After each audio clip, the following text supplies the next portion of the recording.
Kasi nga, yung pamilya na po ang nag-akyat sa Supreme Court, no?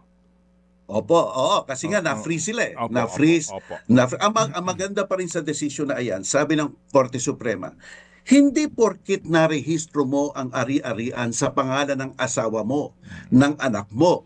Sa kasong to, kasama ang brother-in-law. Ibig sabihin, patay na ang batas ng Section 2. Hindi. Sapagkat susuriin kung ang iyong asawa, iyong mga anak, iyong brother-in-law ay may tanging kakayahan para magkamal-kamal ng mga ari-ariang iyan. So kung wala, may pagpapalagay na nanggagaling talaga sa iyo yan.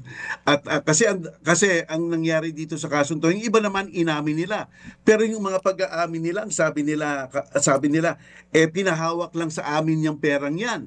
Pero hindi naman nila na pruweba kung magkano ang hinawakan nila sa mga iba't ibang mga tao. Sinabi nila hindi sa kanilang mga ari-arian yan. Pero ang kinuha ng gobyernong witness nanggaling pa sa Amerika, mga immigration at mga tax persons doon, kung hindi ako nagkakamali, at pinatestify nila dito sa Sandigan Bayan. So meron talagang direct evidence na hindi napasinungalingan ng mga sinasakdal. Mga kapatid, brothers and sisters, saan ka pa? Dito na tayo sa totoo.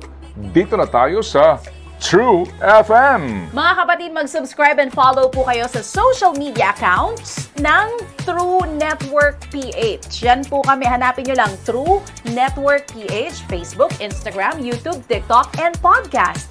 Mapa Apple or Spotify man yan, mahahanap nyo kami. Lahat ng mga napapanood at napapakinggan nyo po sa programa, nasa social media accounts namin yan. So, paano mga kapatid? See you sa social media! Dito tayo sa totoo, tunay at tapat.